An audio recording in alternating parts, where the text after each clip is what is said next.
All right, so we are recording. All right. So if you didn't see, I just posted on Brightspace a new link. And I just lost my Brightspace thing. This is why I have like 100 tabs open on my computer. Typical computer science student. On Brightspace, under where the Zoom link was, I have this little thing that says student.amplify.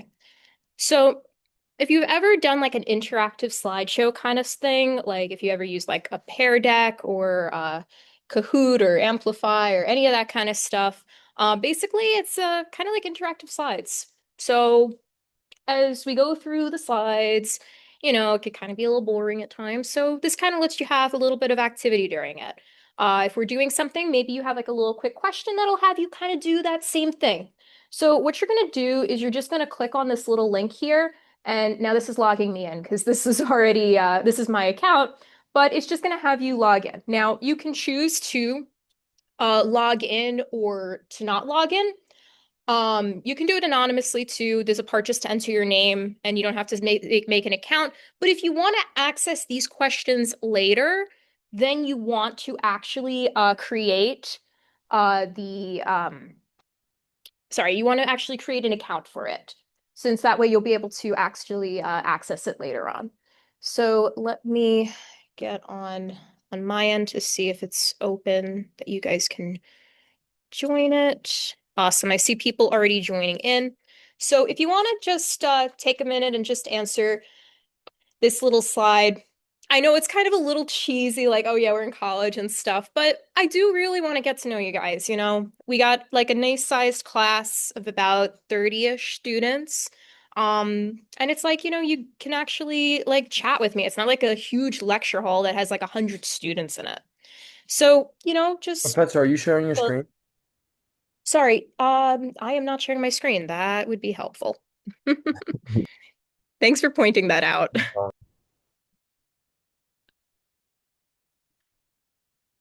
Okay, you should be good now. Yeah, so this is just what I was on before. I had the Brightspace link. Wait, Professor? Yeah, what's up? What exactly do we have to click? Yeah, so you could see my Brightspace, right? Yeah. It's this bottom link down here. Oh, okay, okay, I got it. Thank you. Yeah, of course. Yeah, so each day I'm gonna post like a little Amplify link. I think the Zoom link should work for the future. If it doesn't, I will be sure to let you guys know. But each day I'm gonna post a new Amplify link, and it's just gonna have like a variety of little interactive questions for you guys to kind of do as you go along.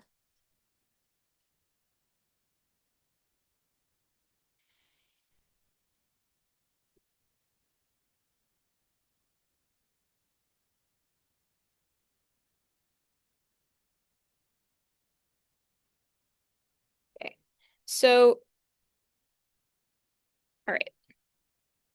Yeah, so the way that it's going to work is just as we kind of continue, there's going to be some more questions as we go along, and I will be pacing it with everything. It's only like maybe 10 slides on this, so it's pretty chill.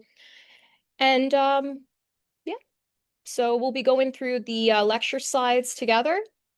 And I will be posting everything, by the way. So you guys are going to have access to all of these lecture slides. You're going to have access to their lecture recordings. If you sign into Amplify, you can access these questions and your answers whenever that you'd like. So you're going to have a lot of really great material for this. So it's all good. Okay, is everyone been able to get on that Amplify? Do we have any problems? And yes, this is the 5 points thingy. I'm gonna be honest, I'm gonna experiment to see how this goes. Um, we might end up just having it be the lab work, be the 5 points participation, but I wanted to kind of give this a try. I have a friend that is really into like teaching and making lesson plans and stuff. And he advised me about this like interactive slide thing, and I'm like, this sounds like it could be fun. So we're gonna give it a shot.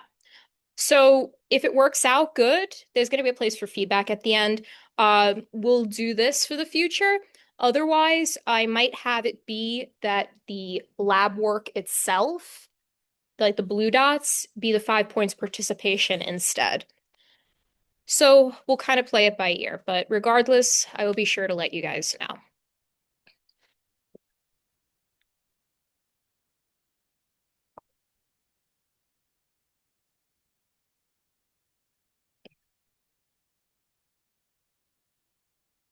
All right. Awesome. I think we got everybody in here. They got 22 students. Okay. So yeah, if you didn't already, just take a minute and go through there. Is there a code? Oh, yes, I put it on Brightspace. I'll put it in the Zoom as well. All it is just this link here.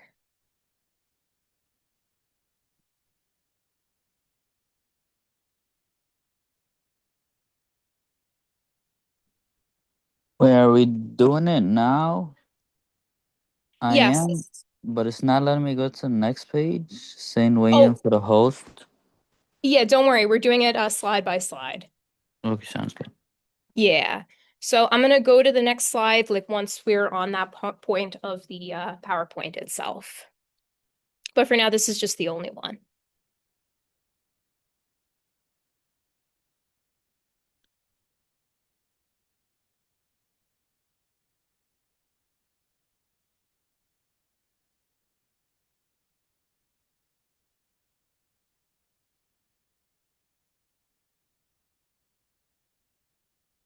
Okay, so I'm looking at the responses, and you guys are really cool. See a lot of accounting, finance, data science, econ, finance.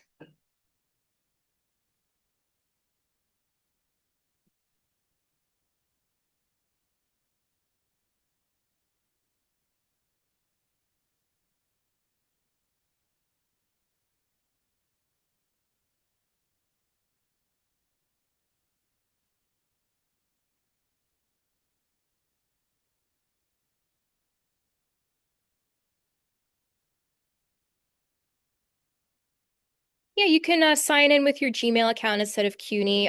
This Amplify thing does not need your CUNY account. And you don't have to sign in if you don't want to, but if you don't sign in, then it doesn't save your work for you to access later.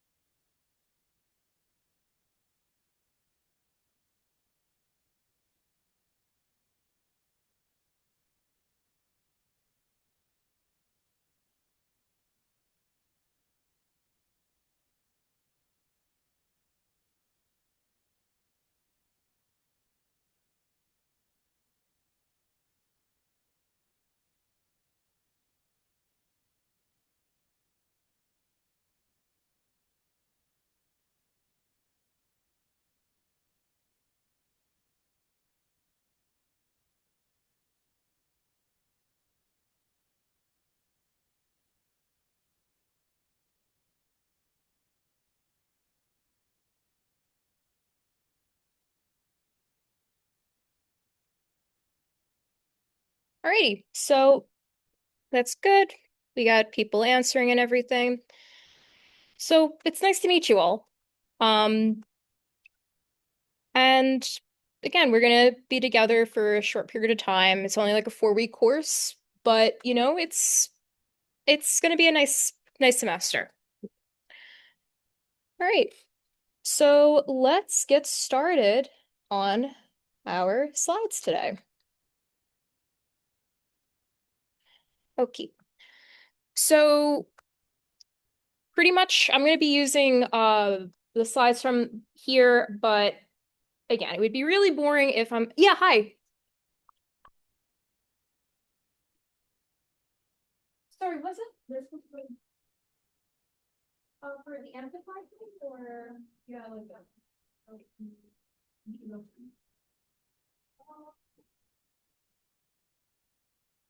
It was a that. Oh, you can open, read some other questions too, but you're all good for now. Again, we're just kind of experimenting with this, so we're gonna see how it goes. All right.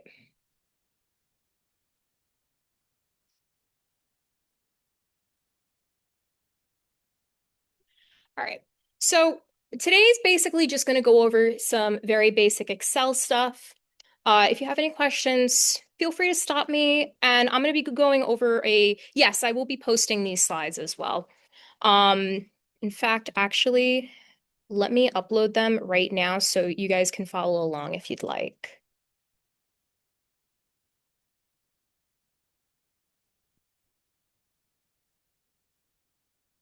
Yeah, I'm gonna have the lecture slides. So I'm on the content section of Brightspace right now. I'm gonna have the lecture slides here, and the lecture recording links are gonna be here as well underneath.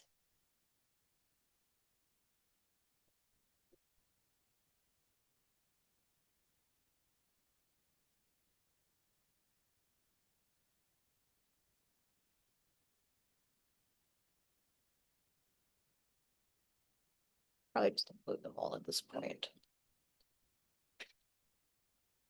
Okay.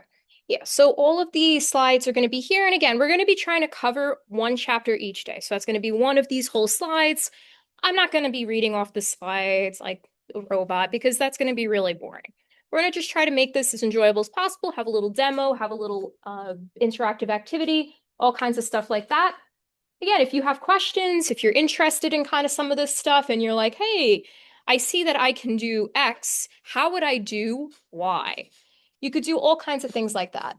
And for some reason, it's a little out of order, but you can kind of follow along with that. So these are all posted, so you should be able to access them in case you'd like to follow along, go ahead, go back, all kinds of stuff like that.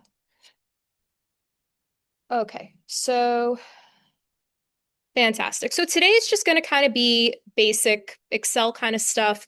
We're going to just really go over what spreadsheets are, how to make basic spreadsheets, and it's also going to clear up a lot of the stuff that you might have been a little bit confused of with the lab. So you're going to be able to understand what the whole Excel window looks like. You're going to make basic formulas, understand our rows, all kinds of stuff like that. Okay, so we know spreadsheets, our good friend Excel. Excel is not the only type of spreadsheet. There are lots of other types of spreadsheet software as well. Google has its own Google Sheets, which is kind of just equivalent. If you're more of an Apple person, there's also the Apple version as well, right? You have Keynote, you have Pages, you have all that kind of stuff as well. We will be using Excel for this, so some of the commands are going to be Excel exclusive. Um, I personally use Google Sheets a lot just because it's super easy to share because you don't need to necessarily be in the Microsoft ecosystem for that. So if you want to ever translate any of this knowledge into Sheets or any other software, you absolutely can. Just might take a little bit of time to get used to. So the worksheet itself is going to be where we're entering our data. So when I open up Excel for the first time, or well, not really the first time, but in general, right? Again, you do get Excel for free as a CUNY student. So all you would need to do is sign in with your login credentials, right? So that's your first name dot last name, last two digits of your CUNY ID at login.cuny.edu. It'll prompt you to do that whole CUNY login thing where you need the one-time passcode because they clearly think people are going to hack into our accounts. I'm going to be honest, if you want to hack into my account and do all my work for me, go right ahead. But you get all of this for free. So if you open up a blank workbook, right, this is going to be our main place, right? You have a nice blank spreadsheet all ready to go. So we see there's a kind of a lot of stuff kind of going on here, right? This up here is called the ribbon, right? In some of the older versions of Excel, it actually kind of looked like a ribbon. It was like different colors, but everything's modern now, so we don't like colors anymore, apparently. And you can click on all of these menus to get different features. So home, insert, draw, page layout, formulas, data, review. This is where that spell check was from the lab assignment that we were working on. View, automate. A lot of stuff going on here. There's a lot of features of Excel, and that's why it's premium software. So we might not be going over everything in this lecture, but we're definitely going in depth as much as we can. So down here, right, this is our sheet 1. So we can make multiple sheets, right, just by pressing this little icon here. If I want to rename it, I could right click and I can do rename. I could call it whatever I want from there, right? And all of these sheets live inside of this big workbook, right? This is book 1, sheet 1. And you can organize these things in all different types of ways. I'm going to actually show you a couple of my spreadsheets that I'm a little proud of because it really makes life easier. You can literally have these spreadsheets automate so much, and it's really helpful. So, right, there's a lot of stuff kind of going on in our Excel window. We also have, right, different cells. Kind of touched upon it a little bit in lab. What exactly is a cell? It's an intersection between a row and a column, right? Our rows are labeled 1, 2, 3, 4, 5, 6, 7, all the way to like a million. And our columns are labeled as A, B, C, D, E, F, G, all the letters of the alphabet. And actually, if I continue going, you could see how it becomes A, B, A, C, A, D, continuing all the way along, right? So you have a lot of room here. And you can always add more, you could add less, all kinds of stuff and change it as you go along. We're also going to learn about how to insert functions. Functions are going to make your life so much easier. And that's going to be up here where you see this little f of x. If anyone's ever taken a pre-calculus class or college algebra class or any of those types of math classes, you might be familiar, f of x being the formula, right? It's saying a fancy way of saying like your y, right? If I say f of x equals x squared, that's like saying y equals x squared. Now, we're not necessarily doing mathematical functions like polynomials in this class, although you probably could program something like that if you wanted to. But we're going to do more operations between data itself. All right, fantastic. So we have a couple of different elements here, right? The name box is going to be the name of the actual cell itself. So if I'm at cell A1, let's say, right, that's going to be the name of that cell.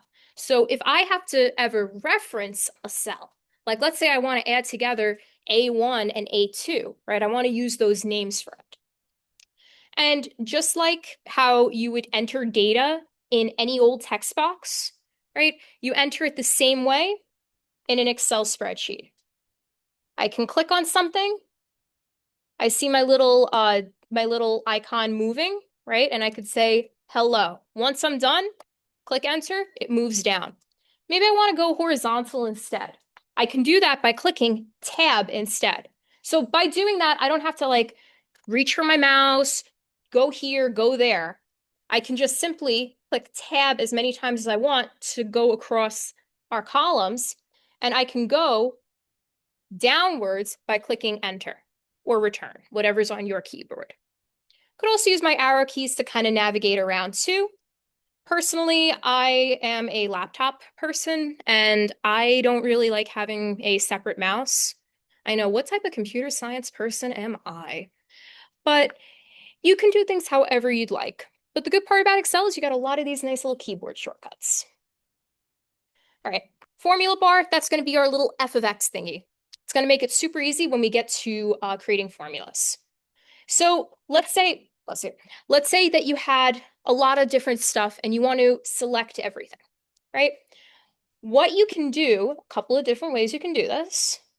You could click on this little triangle, right? You see this little guy up here? It selects the entire spreadsheet for me. Or I could use the keyboard shortcut for this as well. If you're on a Mac, it's going to be Command A. If you're on a PC, aka a non-Apple computer, it's going to be Control A. You could actually utilize a lot of these really great shortcuts that work for pretty much any computer. Like everyone should know copy paste, right? Command C, Command V, copy and paste. Well, same thing works when you're dealing with spreadsheets as well. I could do Command C, right? I copied it as a little dashed icon over there, and I could paste it. Command V, boop. I even have like these little paste icons too. If there is a formula, I could paste the formula. I could make sure that I keep with the same formatting. Can make sure if there's borders or no borders. Could do a whole bunch of cool stuff like that we'll get into in a little bit. So all of those kind of same principles that you use on your own computer, all those little shortcuts, they exist on Excel too, to make your life so much easier because no one wants to do things manually like that.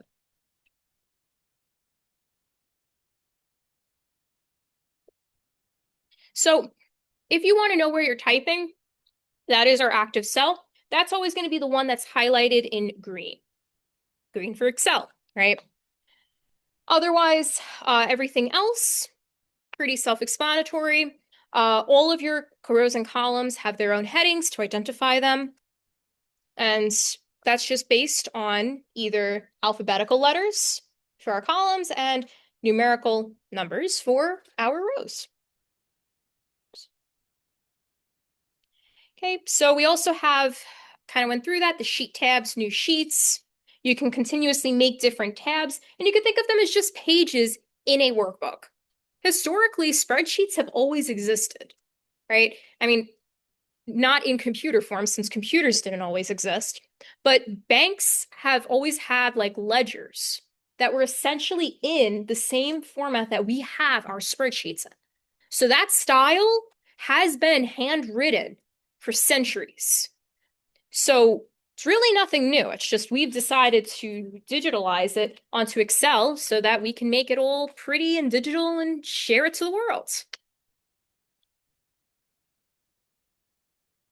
Okay, so there's a lot of room. You can go up to from A to Z, continues from A B, A Z, all the way to the final column, XFD. Very random. And you can have up to 1,048,576 rows. I don't know what you would need to store that much with, but I would not want to have to store that on my computer. I don't think anyone has enough storage for that. Okay. So columns and rows, we went through that. So you can change what cell you're on and what page you're on using your arrow keys. Makes it a little easier than dealing with your mouse. Okay, now I believe before we go on, there was a little thing uh on Amplify. So I'm gonna expand it to question screen 4. So yeah, I see you guys are going on there. So you can actually draw on the screen. And you're just gonna kind of draw, and you want to type data into column C, row 4. You're just going to draw to show that it's the active cell, right? So currently, the active cell on this guy is on A1, right? It's down here. So now you want to circle the new active cell, which is going to be column C, row 4.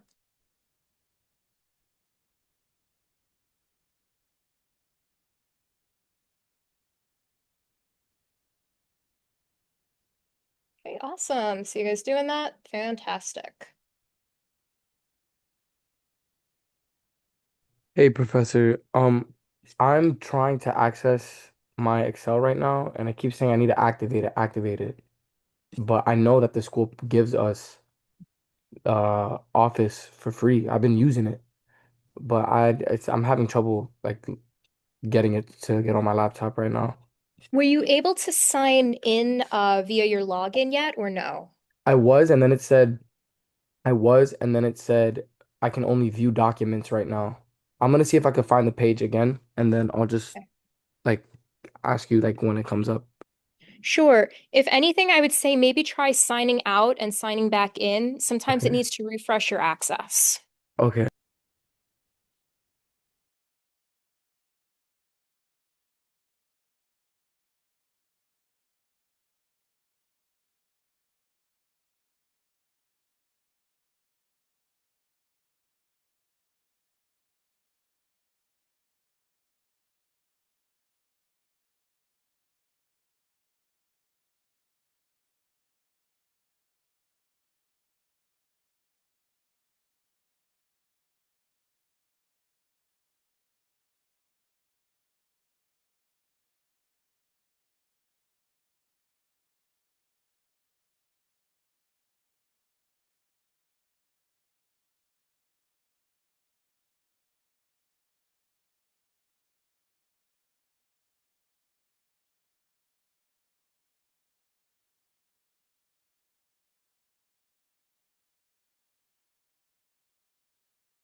Hey, Professor, are you speaking?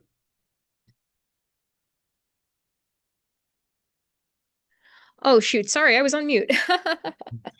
Thanks for catching that. Mm. Yeah, so I'm at the spot again, and it just says I'm only able to review documents. Just to confirm, I'm using my Qmail to log in, right? You want to no, you want to use the login credentials. You know what you log into to I'm get sorry. into Brightspace? Okay. So I that's going to got be your first name dot last name, last two digits of your CUNY ID at login.cuny.edu. okay.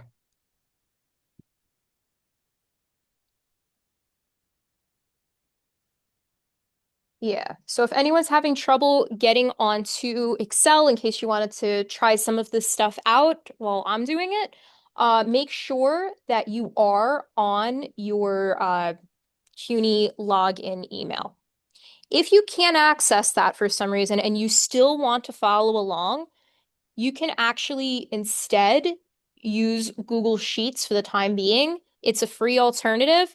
It will help, it will be fine for the simple stuff, but as we continue, we're going to be going towards more Excel exclusive commands and everything. So you want to be sure that you can get Excel working.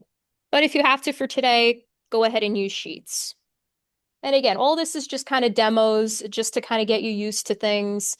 Uh, and that way you're prepared for all your labs. All right, so what I was saying was, let's say that I want to replace all of these hellos with hello world, right? I could go here to the little magnifying glass, right? I'm on home, magnifying glass, and I can go to find or replace. Find would just find all of the options of what I'm looking for, right? So it would just highlight every instance of hello. But if I want to change hello to hello world, I'm going to actually have to replace it. So I'm going to find what? Hello, and I'm going to replace it with hello world. I could choose to either replace one instance or replace all of the instances. I could also find if I wanted to as well. For instance, find all. It shows me the exact cell that I have both of those hellos in it. All right, I'm going to replace them all now, and it's all done.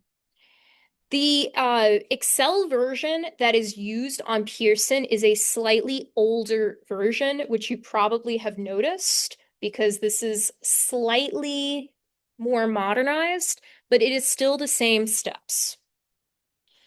Okay, so now each of these guys has become hello world.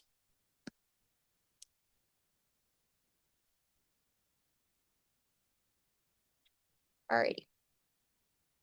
So when we're dealing with spreadsheets, it can be kind of daunting at first to know where to put everything, right? But as you go along, you're going to get a lot more experience on how to make a nice looking spreadsheet, how to organize things, what are my inputs and what are my outputs, right? So think of if you've ever taken like a science class, right? You know, you have your independent variables and your dependent variables, right? Or you have your X and you have your Y. Same thing is kind of working here. You have your inputs and you have your outputs. So you have freedom on how you want to organize this stuff. The good part is all of the labs and projects pretty much tell you exactly what you need to do. So by the end of this course, you will have enough experience to pretty much know exactly how to organize a spreadsheet like that. Okay. So we went over entering text, right?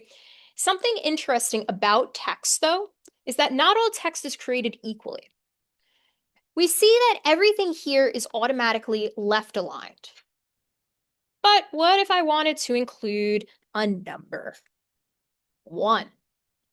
Wow, 1 is right aligned. That's done on purpose to separate your words and your numbers, because immediately those numbers stand out to you. I could change this if I wanted to, right? I could go over here and align it any way that I want. I could center align it. I could go left align, right align, anything that I want, basically. But by default, all your numbers are going to be to the right, and all of your words are going to be to the left. It's a little bit easier to see if I expand the width of these columns. So to expand the width of a column, what I'm going to do is I'm going to hover over the intersection of A and B. And you see how my cursor turns into like 2 little arrows like that. I'm going to click, and you see how it gives me the width. I could drag that over, and boom, A is now much longer, right? If I wanted to make B smaller, let's say, I could do the same thing, drag it in. There's also a really handy feature that does this automatically. If I don't know how many pixels I should make this, I can just double click here instead, and it'll automatically size it to something that will make sure everything in this cell is seen. So if this cell, instead of just hello world, was like hello world over and over again, it gets cut off. That's no fun. Double click this. Now it's automatically sized. There's also other features as well. I can wrap text instead. Maybe instead of having this really, really long, I want it to be skinny and tall instead. Maybe every hello world I want onto another page. Well, I mean, another line down. What I can do here is up here, there's a little wrap text icon. Now, I'm going to shrink this guy so you could see a little bit more, right? But now, oops. There we go.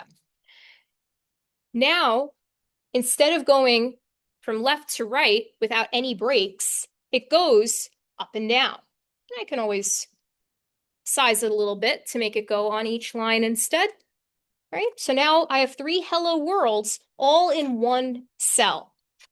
So this is great for listing out multiple things. Maybe you don't want to make a whole nother cell for it. Maybe you're going to use a formula and you want everything in your A1. But regardless, you're able to still see your numbers very clearly in that regard. And the same works for dates, for phone numbers, for literally anything that has numbers in it, as we will see in a minute. Okay, spell check. We went through that, review spelling. Now, I had the number 1 here. Let's say I wanted to automatically populate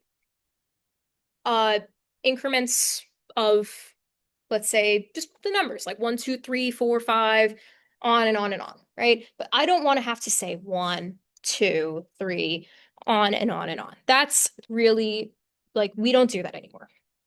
What I can do instead is I can now use the fill option here. If you take a look, there's this little green box at the bottom over here. If I hover over it, I get this little cross icon. Well, if I drag this and drop it, I wonder what happens. Oh, wow. I have now a bunch of copies of the same thing. But that's not exactly what I wanted. I wanted it to say 1, 2, 3, 4. I wanted Excel to automatically detect that there is a pattern going on. If I click on this little guy here, there's a lot of different options here. Copy cells is what we're currently on. That just is literally going to have a bunch of copies of that same exact cell. Fill series, well, this is going to automatically detect the rule here in the sense of, hey, I want incrementing numbers. And it's going to automatically do that for me. And now I have 1, 2, 3, 4, 5, 6, 7. And if I wanted to extend that even more, I could continue the pathway, right? Fill series, boom. Now there's a lot of other things here too. Fill formatting only. Maybe I had something that had a really cool format on it. Maybe Hello World had yellow highlighting in the background, right? All right. If I do that, now I'm going to have a bunch of copies of Hello World. Oh no, I just wanted yellow formatting. Fill formatting only. It magically makes the Hello World disappear. More like Goodbye World. And you could do all kinds of things too. Fill without formatting, if let's say you only want the words and you don't want the formatting. And flash fill now is going to be a really, really cool feature, right? We know that numbers usually have a rule with them. And with words, if I were to just copy this like I did here, it just copies it. That's no fun. That's not really helping me because I'm just getting a bunch of copies. What if I had people's names that I wanted to essentially extract a piece out of? Let's say I had Taylor Swift, Sabrina Carpenter, right? And I want to essentially get the first name out of these guys, right? But I'm not going to just type in, okay, Taylor, Sabrina, on and on and on, right?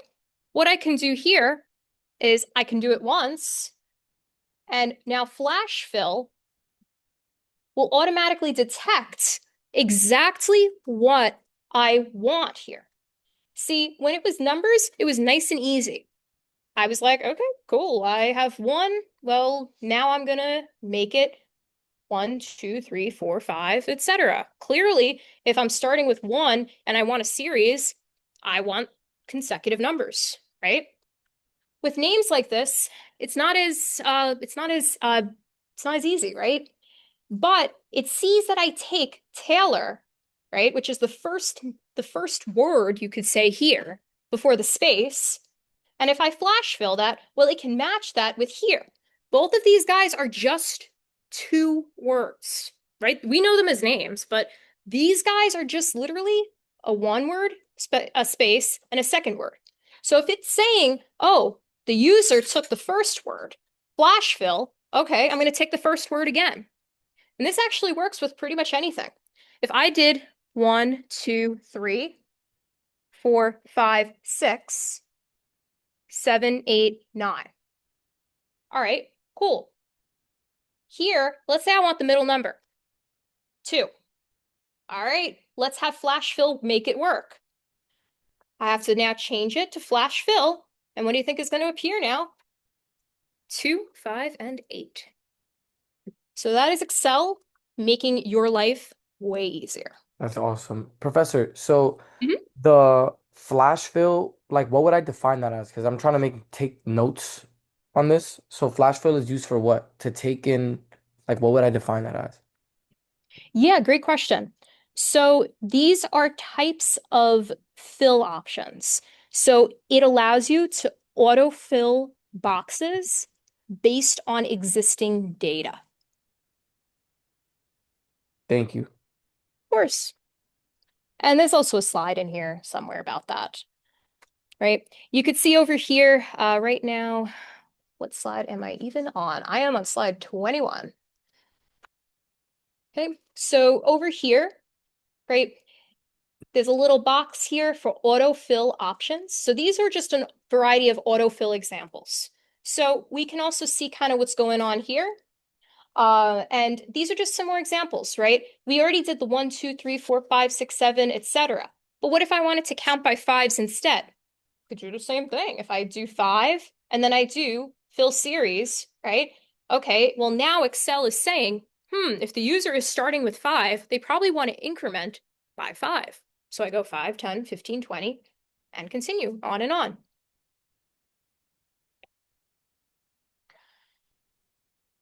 And this works with all kinds of stuff. I was actually playing around with it while I was working on the calendar. I was updating it a little bit. And now, again, I'm using Google Sheets for this, but I just lost where my calendar was. That is really great. But you can also do this in Google Sheets as well, which makes it really handy.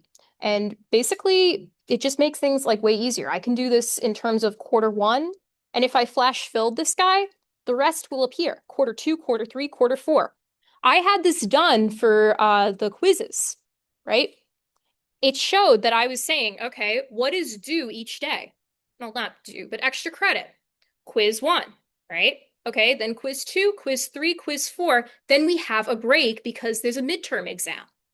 So Flash Fill on Google Sheets version, at least, detected that I have a pattern. I have quiz 1, 2, 3, 4 break. So what would be the next pattern? 5, 6, 7, 8 break. 9, 10, 11, 12 break. And it automatically filled that in for me. So you give it the clues, right? And all of these are possible clues that you can give it. Months of the year, anything that has numbers on it, days of the week, all kinds of things like that. And it automatically does that for you. So, Professor, in this example, like let's say you did January, February, March on row or column A, and you did Jan, Feb, Mar on B, and the same thing with C, D, and E. You bringing that down, would it have done that without flash fill because I already gave it so much context? Let's give it a shot. Sometimes we just gotta try it out ourselves, right? Yeah. Let's say I do Monday, Hmm. right? And I don't have anything on right now. It's not like settled by anything, and you can already see Hmm. drag and drop. This is Hmm. just fill series. Hmm.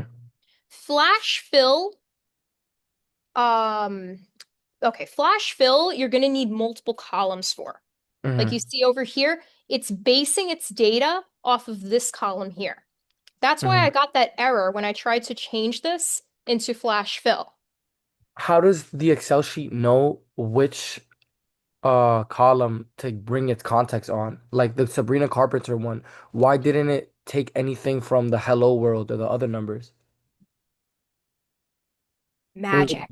was it magic? Okay. No, actually, there is a reason for this. So Hmm.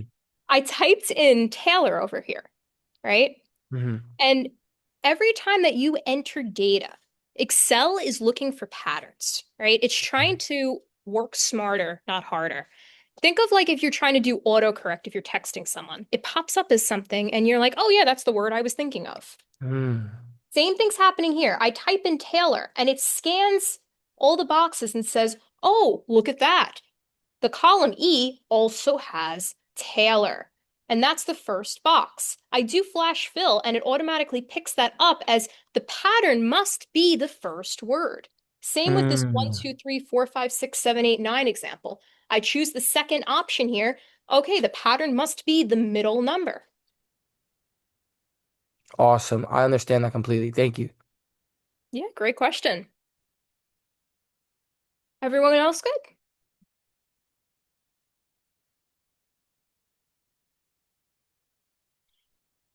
We'll take a break in about 10 minutes. That'll be probably a little over the midway point. I think we could all use a little breather after that. All right, so we did fill options. So that's what we got over here. So these are just a variety of the various fill options that we got. And again, all of these are possible things that you can do, and there's way more, right? You just give Excel the context and it will automatically try to detect meaning out of it. And you can also, oh yeah, this is also very similar to the example that we did before, right? You have your full name and you extract the first name out of that. So this, you see, is saying, okay, I took Peyton. Peyton came from column M. So that means the rule must be the first word here. And it dragged and dropped on all of this. And it'll usually pop up down here, like flash fill changed 3 cells. Sometimes it'll actually show it in like a faded kind of color in a way to like show like, hey, this is a suggestion. You can click tab or enter usually to accept it, or you can just completely ignore it. But Excel is always trying to kind of fill in the blanks here. Okay. Then we get into doing dates and times. So there's a variety of different ways that you can format dates, right? So I can do month, day, year. I could do day of the week. Then I do it in words, just the month and the day, all kinds of things like this. Now, sometimes it will actually autocorrect. If I typed in, let's say, September 1, I did not spell September right. Good job, Lauren. If I enter this, sometimes it automatically formats it into a format that I don't want, right? Maybe this is not what I want, right? I could erase formats by going up here, clicking this little eraser tool, and click Clear Format. Actually, that led us to something else. Over here, we get some creepy looking number. You're like, whoa, I had September 1st. How do I get 46266? Well, all dates in Excel are stored as an integer number. This is saying the number of days from, I believe it's the year 1 CE, if I recall correctly. And essentially, I can do operations with this, which we'll get to in just a moment. But if, let's say, I want to put that back to, oh wait, that cleared the whole thing, right? If let's say I want to kind of clear that, if I want to get that into another format, right? We have up here a variety of different formats. I can click this little drop down, right? Now it says number format, but there's kind of a variety of different things here, right? General is no specific format. That's going to be just automatically. Number, right? This is where we got that creepy looking number, right? Ticking the days since the Common Era began.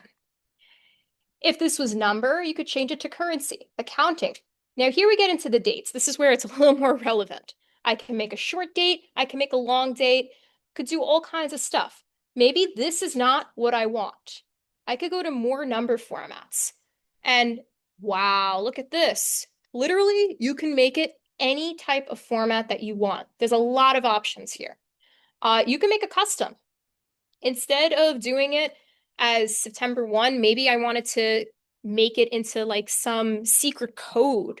I could change it and I could type in here whatever I wanted it to be.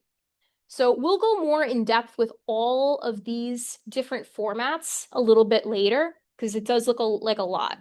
But the key here is that Excel usually always has its own agenda, right? It's going to try to convert things into things that we might not want. So if I say September 1, right? But I can sometimes fight back. And in a case like that, right, I got my good old friend up here. I could change it to, let's say, if I want it just to be the date, formatted like that, boom. So you are in control in the end. You can always change the formats however you'd like. And there's a whole variety of them. So whatever your specific thing is calling for, you can do that. Same with times too. Timestamps are really great. If you ever import data that has a timestamp on it, you could sort by the timestamp, which we will also get to in a little bit. Okay, clear options, right? I could clear all to clear the entire cell of all text, right? That's literally the same as just delete, but also clearing the format and everything else. You just get a blank cell. Clear format is just clearing the formatting out. Maybe I made the background yellow. Maybe I changed the font. Clearing that format puts it back to your original font. Clear contents is just clearing the text, but keeping the format. And sometimes you can actually even link certain links to your spreadsheet as well. If you wanted to include a hyperlink, right? That's something that you can actually do as well. And you can clear hyperlinks this way.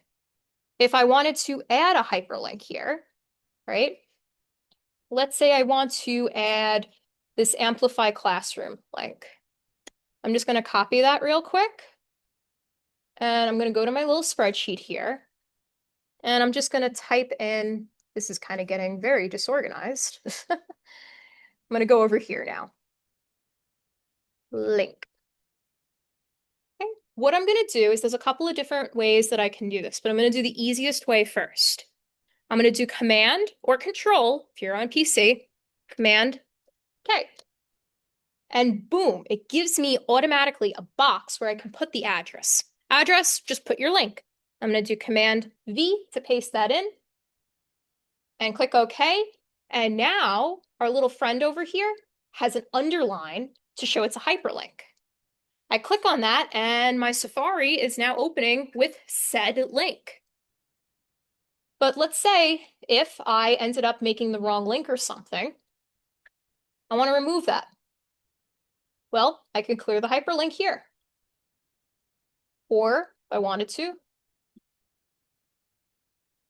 Okay, yeah, so that cleared the hyperlink. It left it as underlined, but I can just change that like that. It still has that blue color. I could change the font by going up here, and I could bring that black back to black. Or if I wanted to, right? Maybe I was too lazy to do all that. I could have just gone to my eraser, clear format. Boom, back to the way we started. There's always multiple methods to the madness. Okay, we did find and replace. All right, before we get to mathematical operations and formulas, let's just take a 5-minute break. Or 2-minute, 2-minute break is fine. Because we have to go till 12:40, right? Yeah, 12:40. Think everyone could just use a breather. We've been sitting down for a while. If you wanted to get up, walk around for a bit, we'll come back in about 2 minutes. And then we'll start off formulas nice and fresh. If you have any questions, people in Zoom land, people in real life land.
All right, let's get going. Hope that was a nice little breather.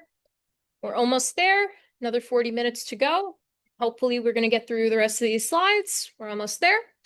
And yeah, then you guys are free to enjoy the rest of your day. All right, so now we get into the math side of things. Operations, right? The good news is operations work as simple as using a plain old calculator. This is where the actual programming aspect of spreadsheet programming actually comes into play.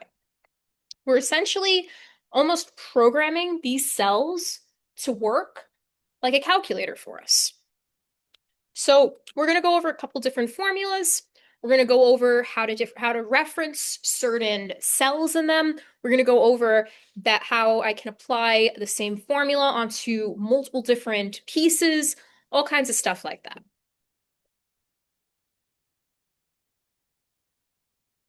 Okay, so our formula bar, we are familiar with typing text into to get something out of it. Okay, well, what if I want to do operations now? If I want to add two things together, let's say, or do any kind of operation, right? Let's say I have over here, I'm going to go into my little formula bar here. And the most important thing is every formula must start with an equal sign. If you take nothing out of this lesson, let it be that.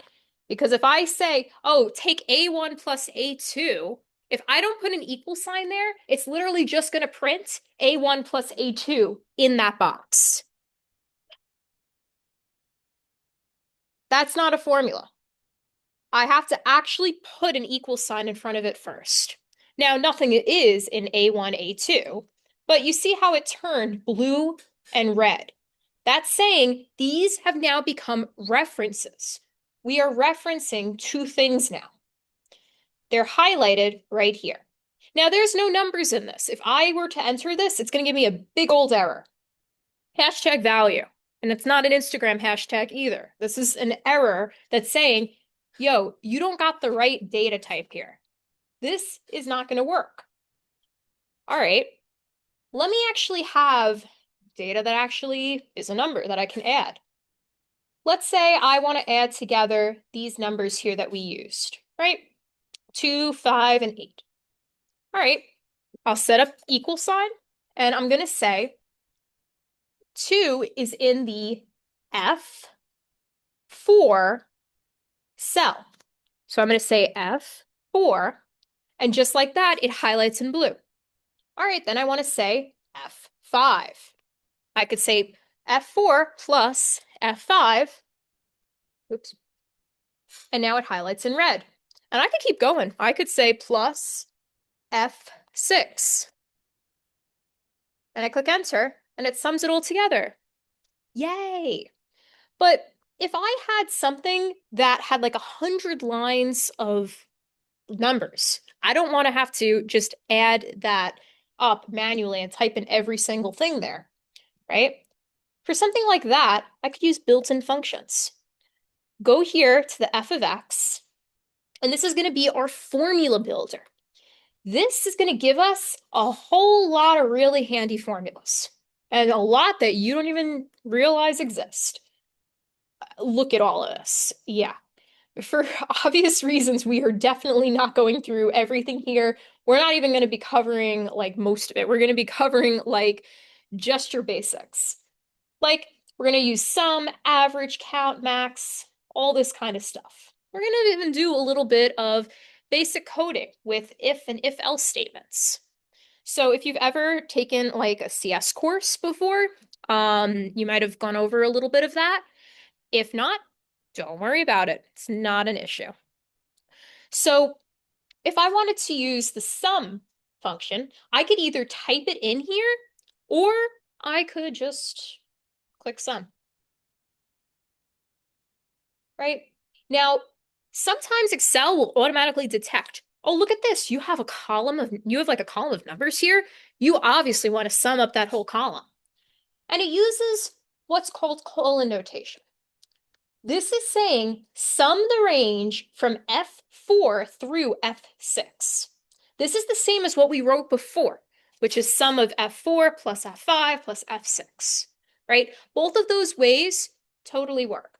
But this is much more efficient because what if I wanted to sum up something like this, right? I don't want to have to say B4, B5, B3, dupe, dupe, dupe over and over again.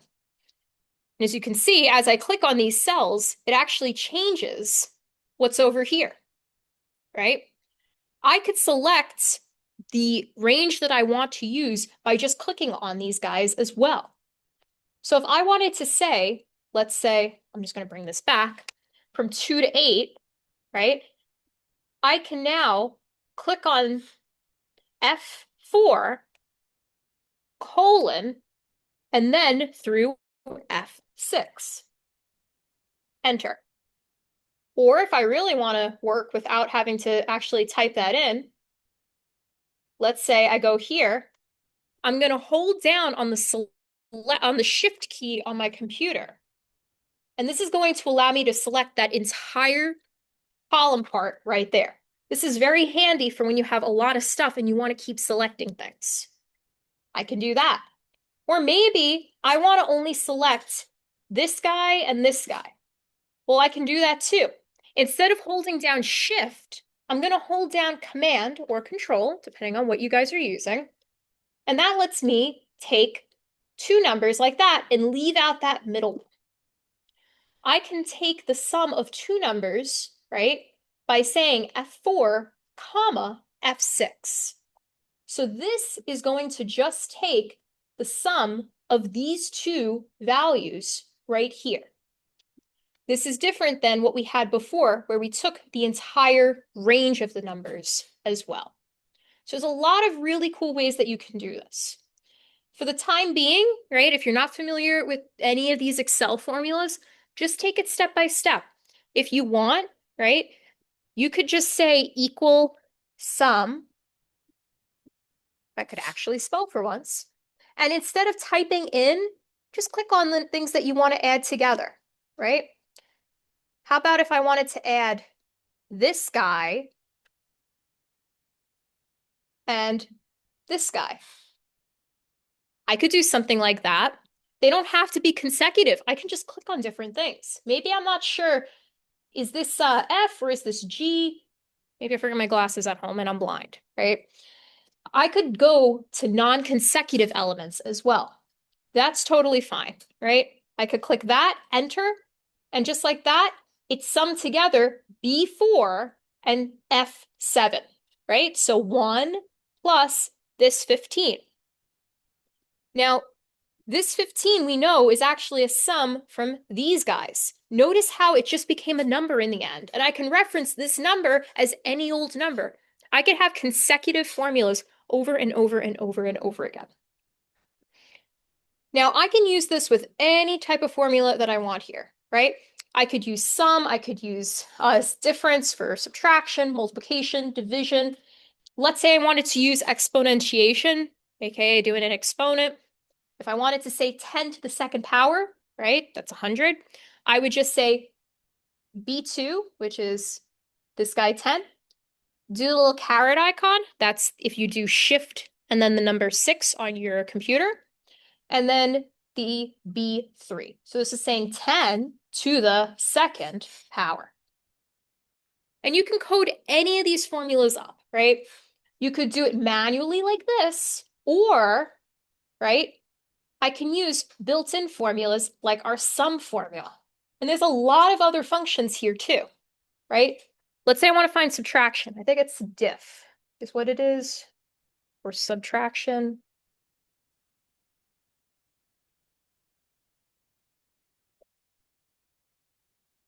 Okay, well, actually, maybe it's minus. Okay, well, it's around here somewhere, right?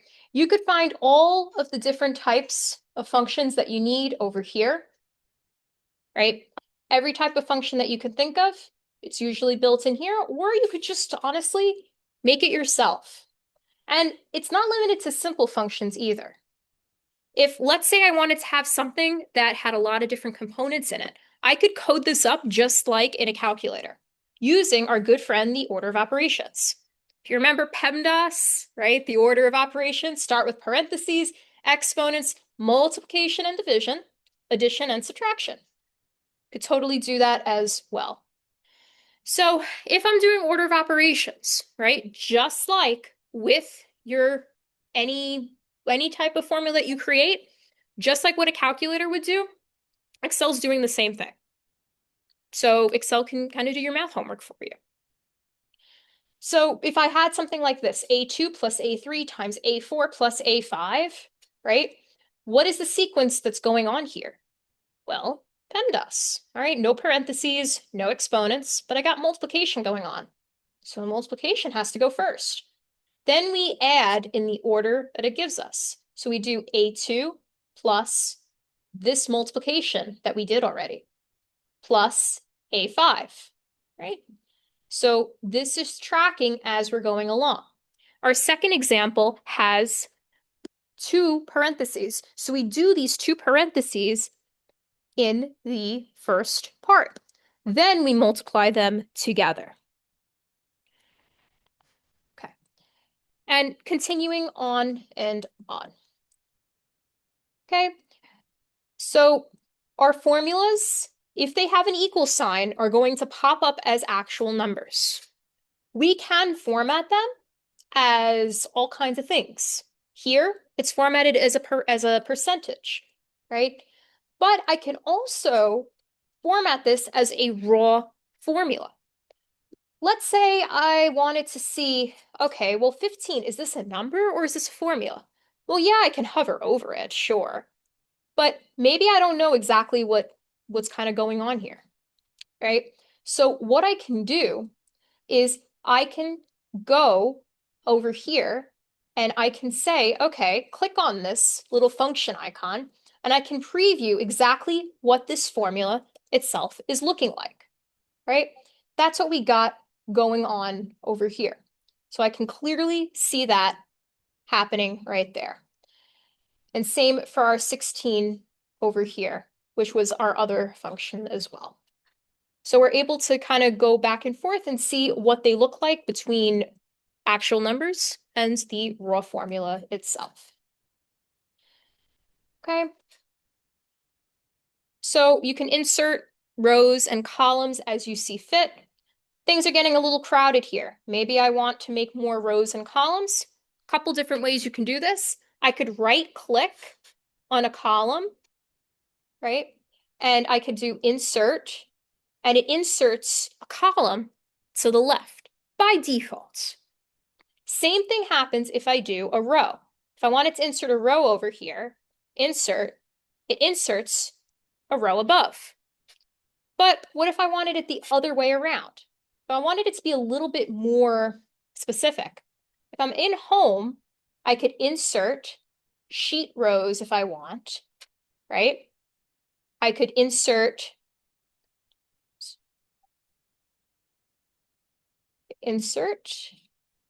sheet rows, right? And that makes another row up here.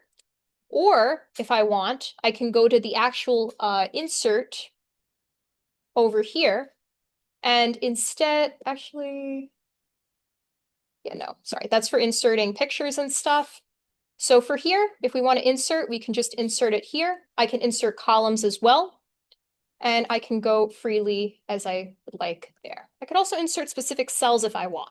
So if let's say I wanted to shift my cells right, this is saying I want to put cells here and shift everything that way, right?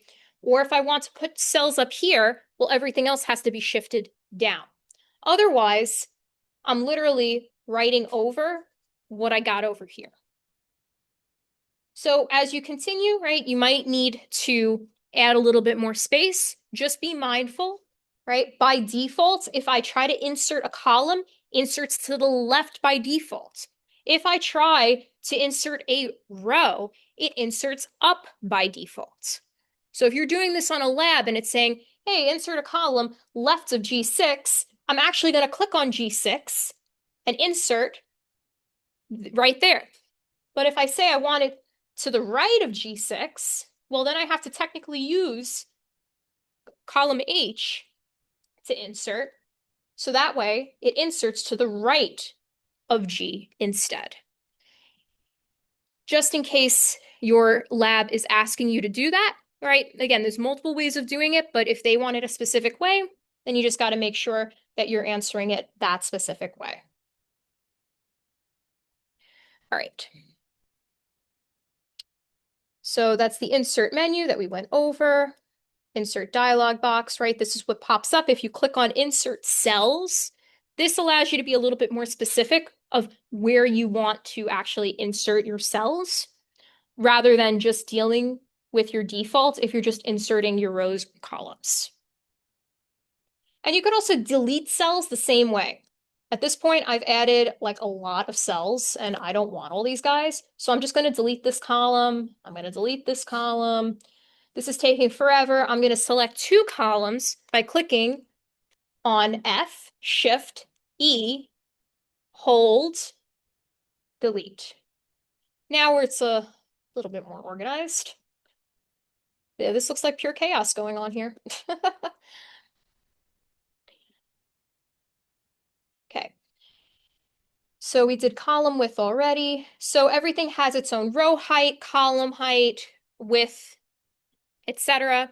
So you can just change that as you go along, which is what we got over here just by hovering over this, moving it up, down for the height, left, right for the width. There's also this little feature that lets you hide and unhide columns and rows. So if let's say you're dealing with something and you just don't want to see it right now, like if I want to hide Taylor Swift and Sabrina Carpenter, I could hide these rows. I just selected them and I'm just going to hide them. Oh my gosh, they're gone. No, they're not. They're actually right here. And you can kind of see that I start at row 3 now. So they're not really deleted. If I click on here, oops. Sorry, I think it's a little hard to see over here, but let's say I'm just hiding this one, right? If I click on this middle part, right? I double clicked in that middle part and now Sabrina Carpenter is back. So I hit it and this little line over here, it's like a little bit thicker than our normal line. Double click on it and it brings it right back. Or I could have also done the unhide as well. There's a little shortcut for that too. Shift 9, Control Shift 9 for unhide and Shift 9 for hide. So all of these guys also have little keyboard shortcuts as well. I think there's also a lab that might have you do that. So if you are struggling with trying to get it unhidden again, just look for where that little bold line is and try double clicking on that.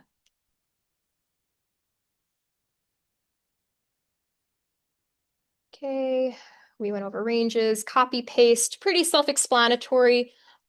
I could also use up here to cut, copy, and paste.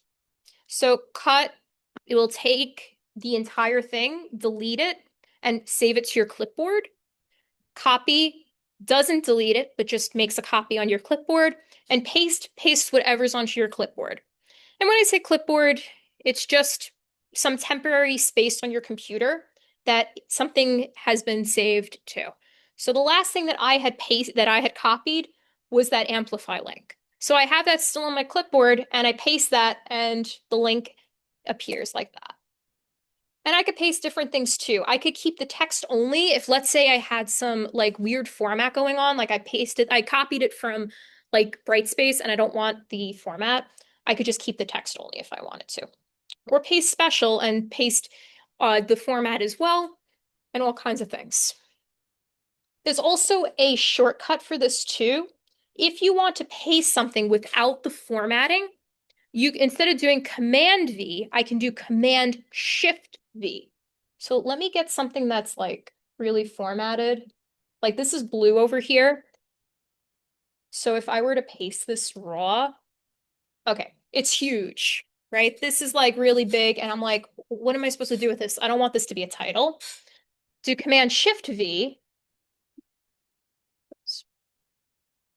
Okay, I think it works on Google Sheets only. So I'll have to do it this way instead. Go to paste, right? And here it pastes it based on the same font that I've been using. So instead of being really big like this, right, I could keep source formatting or match destination formatting. Keep source formatting would mean it matches this big font. Match destination formatting means that it matches the little font, whatever I have set for this box. If I keep source formatting, it's big. If I match destination format, it's small. I could also do it by double clicking and getting to just the text. See, when I'm in this little box here, this is just pasting text, not formatting. Should have only done that. Okay. But basically from there, you can choose whether or not you want to paste the formatting, make it big or make it a different color, or just paste the text itself. So there's a lot of different options with that. And you could also do this with a whole range of stuff. I could copy this whole hello world and I could paste that over there if I wanted to. I could paste it anywhere I want. So this is like really helpful if you have something that you want to move somewhere else. Or if I wanted to move this completely over, instead of copying it, I could cut it, right? And I could get it to just disappear at that point, right? So it just matters of what you want to essentially do with that. Yeah. So these are all the different paste options. You can choose to keep the source formatting or not, and a whole bunch of other things like that. Okay, how we doing? All right, almost there. We'll get through the rest pretty quickly. Any questions before we go on?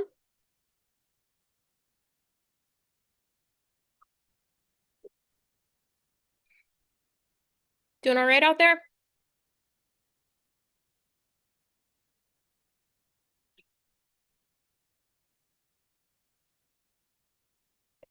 All right. So transpose is a fancy way of just saying reversing the columns and the rows.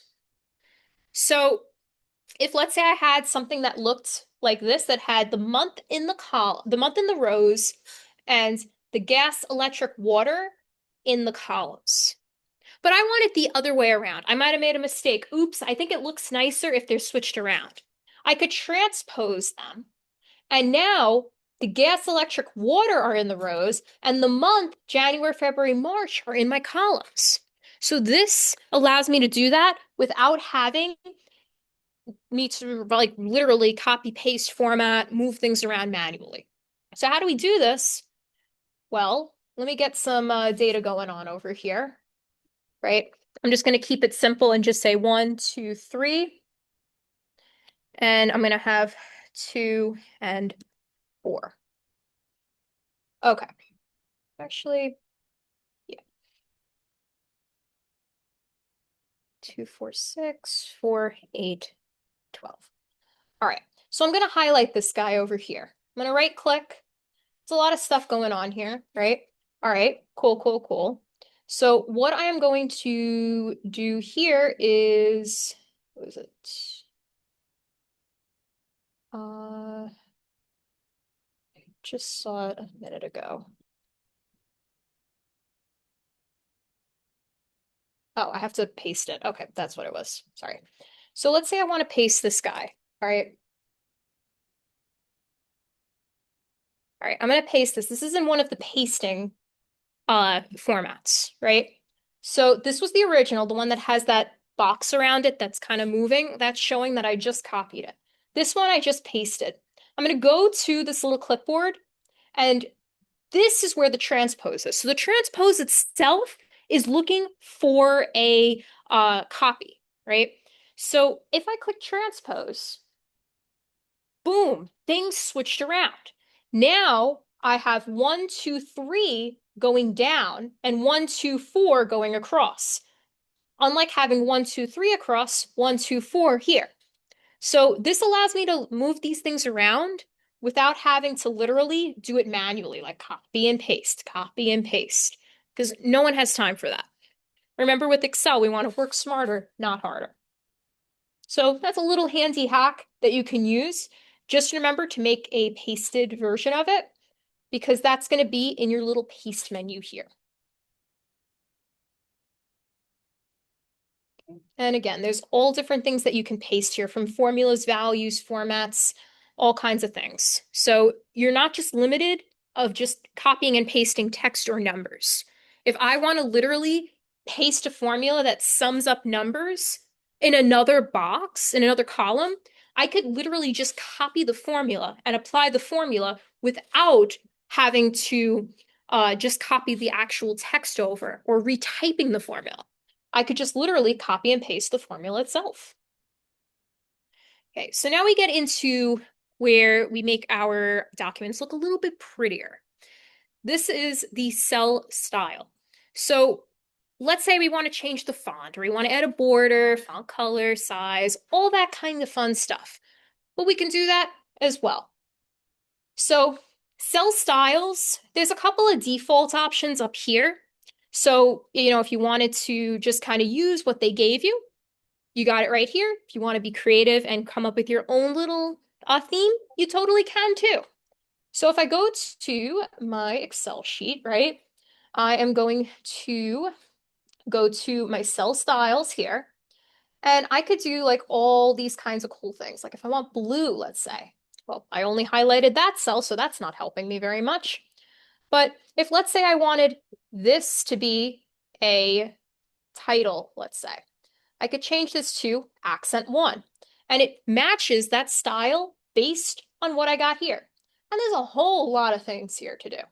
Like you could change all kinds of stuff, headings, you could change the color, you could make a little total box. This makes designing so nice and easy. You do not need any graphic design talent to make a pretty spreadsheet with this. But hey, if you want to make it pretty, you have full reign. I could go to this little fill box. All right, these are kind of boring colors. I'm going to go to more colors. Oh, I can mix my own color. You got yourself a color wheel, right? I can make it lighter, I can make it darker.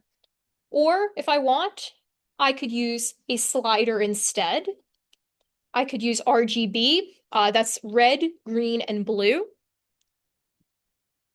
And essentially, these are numbers between 0 and 255 that represent all the known colors that can be represented by our computer. CMYK is cyan, magenta, yellow, and K is black. Doesn't make sense, but there was already B in something else. So this is what's used by printers to also make colors together. And HSB, hue, saturation, brightness. So hue is just a fancy way of saying the color. Saturation is how much gray or color that I have in there. And brightness is how light or dark. I did a graphic design minor. That's why I like this kind of stuff. If you have any questions, I'm your girl.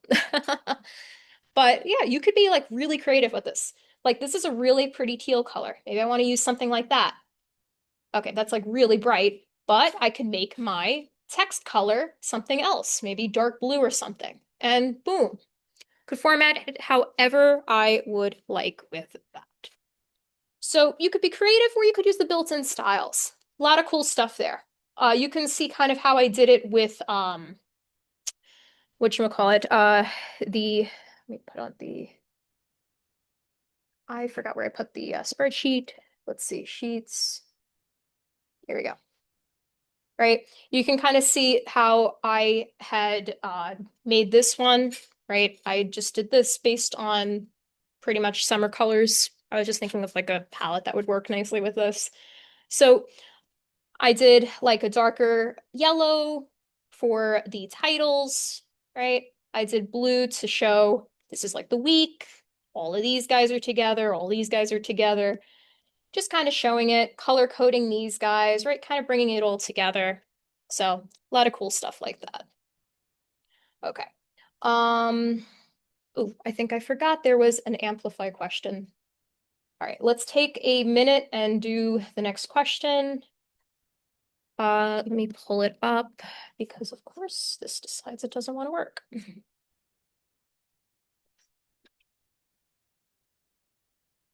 Ah, there we go.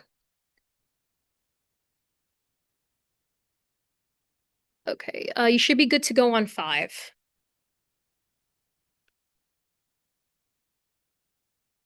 Actually, while you're at it, you could do 6 as well.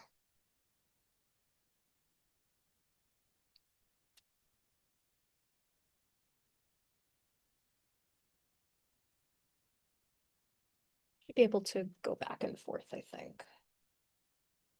Oh, shoot, you can only go forward. Okay. I'm just gonna take the pace off so you guys have free access. Yeah, you could just do 5 and 6 for the time being.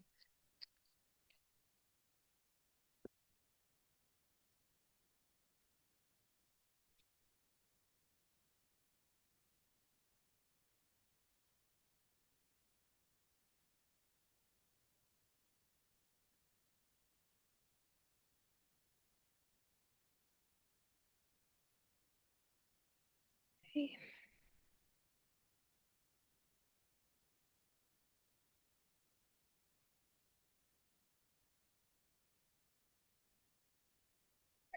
Almost there.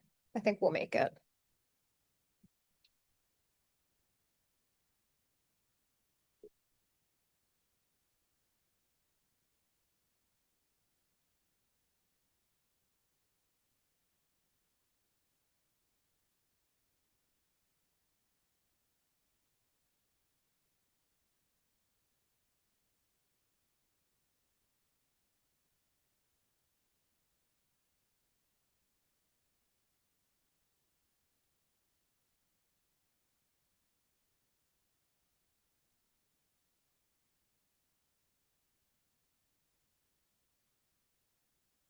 Hey, yeah, great job on 5, guys. All right. So for question 5, right, we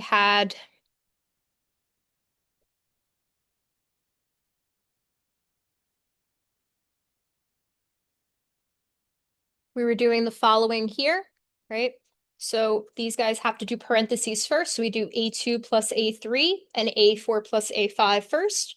Then we multiply them together, right? And that would get us a total of 45. Amazing job.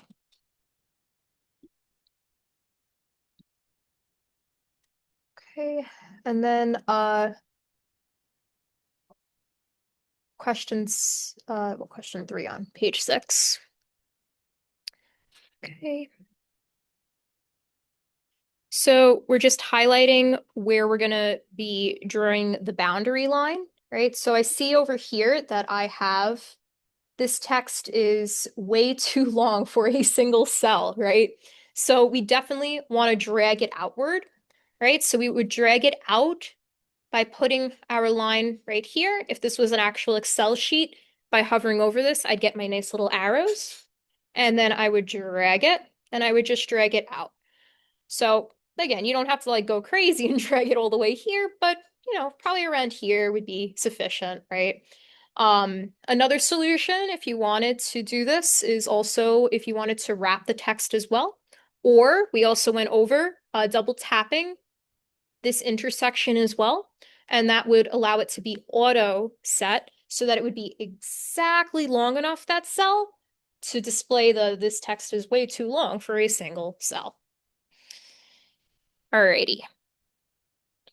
Let's wrap it up with the last couple of slides or so, and then we will be good to go. Okay. All right, so cell styles, and then we get into merging. So if you take a look at my the resource spreadsheet that I had created, right? This is a big cell, right? This cell, it's one cell, but it expands over 1, 2, 3, 4 different rows, right? I merged the cells so that it was going to be that long, right? I also did the same thing over here because I wanted this whole row over here to show, okay, Sunday, the assignments are due. So what I did was I merged the cells. So if I wanted to merge cells, right, I'll do it on Excel because that's what we're using, right? So I'm going to say this is a big cell. Okay, well, I want this cell to be way bigger. I'm going to make it that big. Cool. I am going to go to our merge cells, which is right over here. You can see like the little arrows kind of bringing them together. There's a couple of different things here. I can merge and center, I could merge across, just merge the cells or unmerge the cells. Merge and center is going to be the one you're going to use most often. It does exactly what you think it does. It merges them, puts it in the center.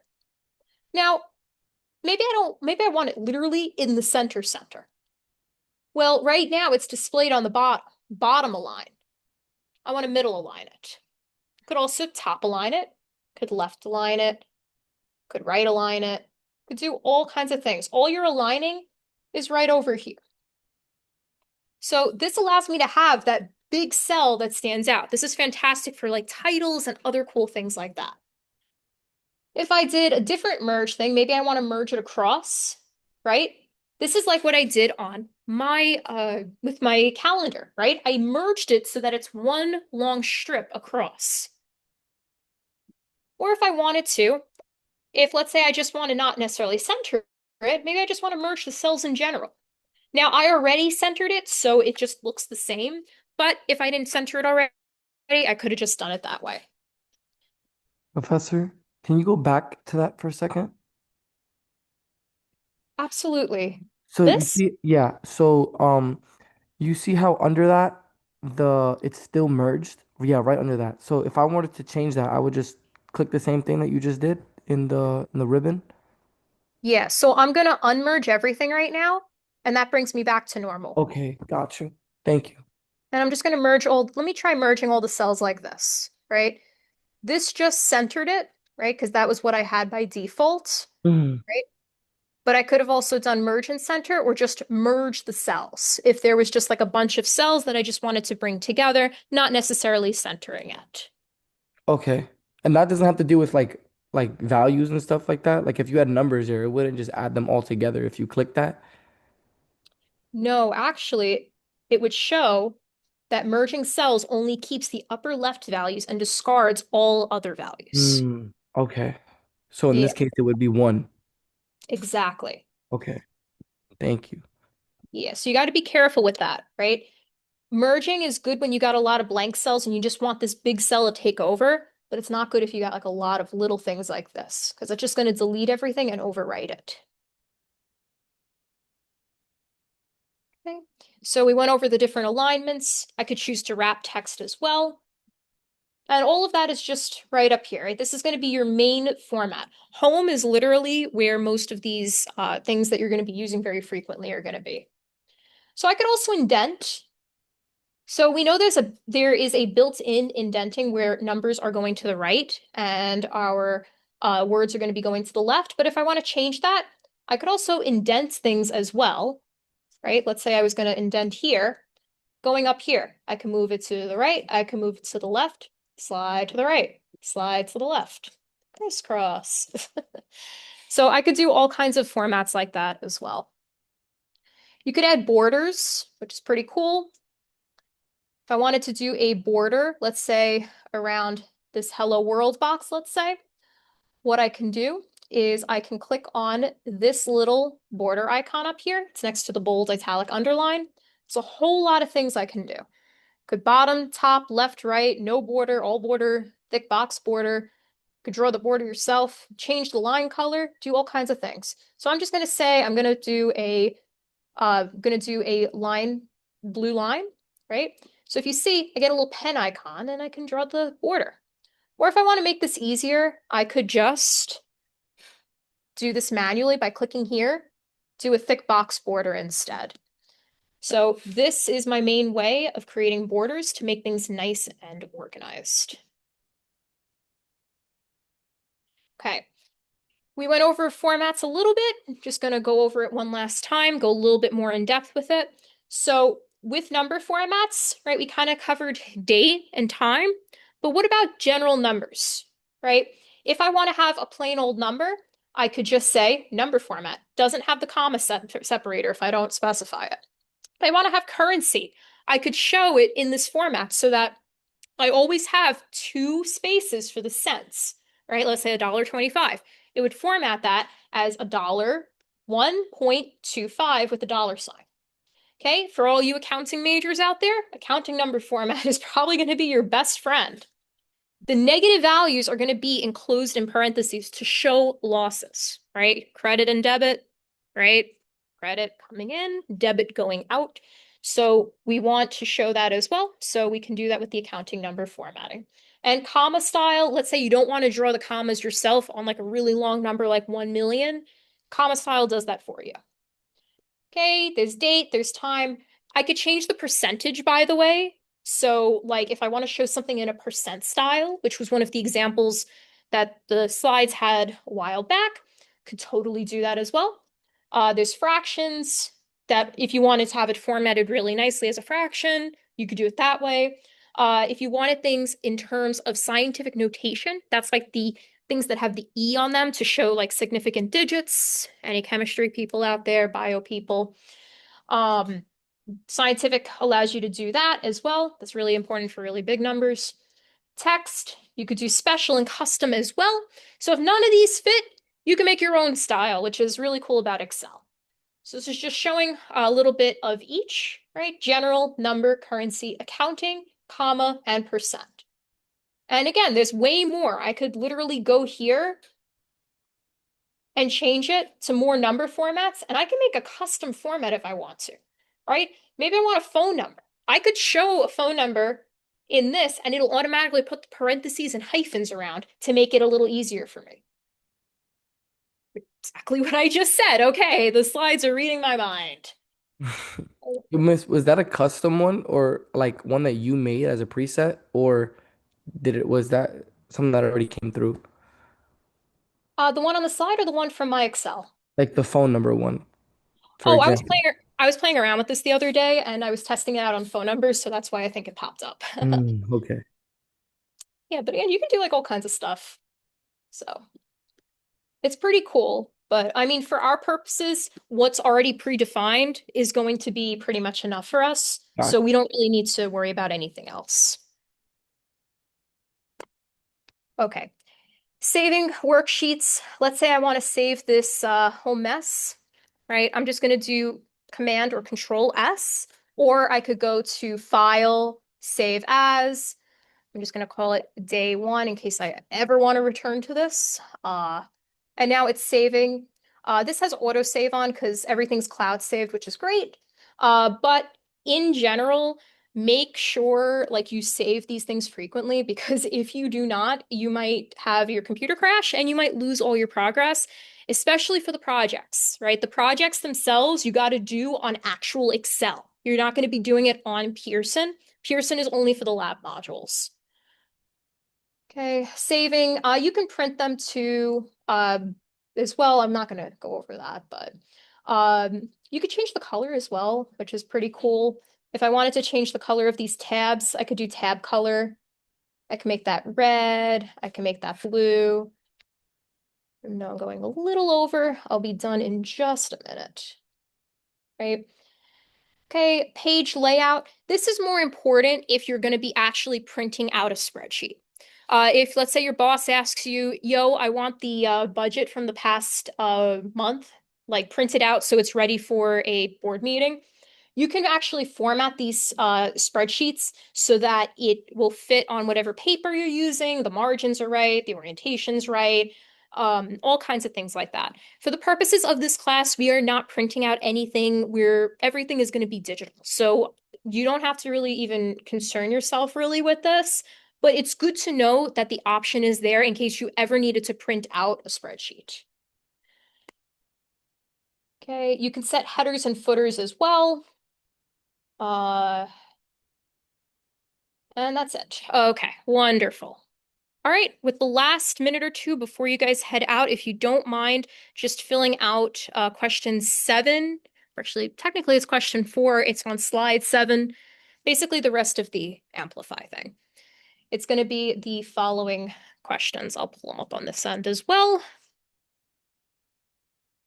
Okay, this one over here, this one over here, and then just if you could like just fill out this over here, just drag the little point to how you felt about the lesson, give a little feedback. Um, if you liked it, if you found it to be kind of a nice change of things, I'll keep doing them honestly, for the participation. I think it's a little easier, I'd say. But otherwise, we have covered everything today, only 3 minutes over, so that is a success. Okay. If you guys have any questions, I have a question. yeah, sure. For the projects, I see there's two projects, but only one of them has a due date. Do we do both or just the one with the due date? So anything with the due date is the stuff that you have to do. The stuff without the due date is classwork only. Okay. Yeah. So in the end, what's going to be graded is going to be the stuff that has the due dates on it. So I'm actually going to take a minute and go back through the assignment tab just to kind of show. And by the way, once you finish the amplify, you're welcome to head out. Don't worry, you're all set. But if you guys have questions, feel free to stay. I'm just going to go through this one last time and then open the floor to questions. So again, anything blue, this is going to be done in lab. I'm specifying that this is lab exercise 1, 2, 3, 4, 5, right? We got through like 1 and 2-ish today. The goal was to get through all of them, but we are going to do the rest of them tomorrow. So do not worry. Just focus. If you can do 1 and 2, then you're all good. Then over here, these orange squares are going to be the homework. Homework 1, 2, 3, 4. There's 2 projects. The one without the due date is going to be the one you guys are going to work on tomorrow in lab.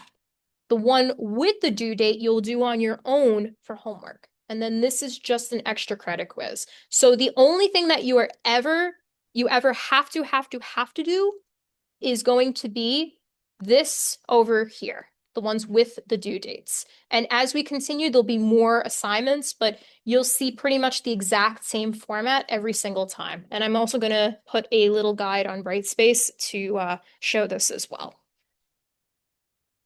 I also have another question. Sure.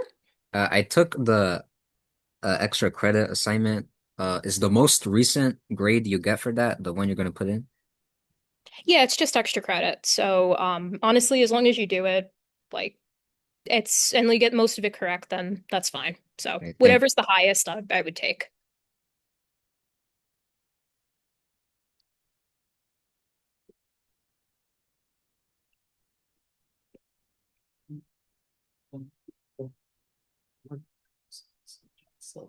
Would you mind stating again which ones the ones that we really have to do again? Alright. Yeah, anything with the orange dot and the due date, right? So if it says homework on it, homework, homework, homework, homework, homework, and this guy over here, I'm going to rename this to say homework and this one to say lab.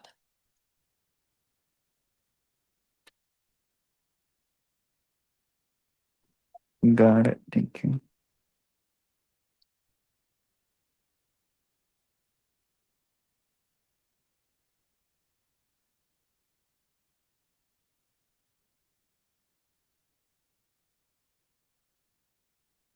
Okay. I am going to stop the recording at this point, but I will stay on if anybody has any questions.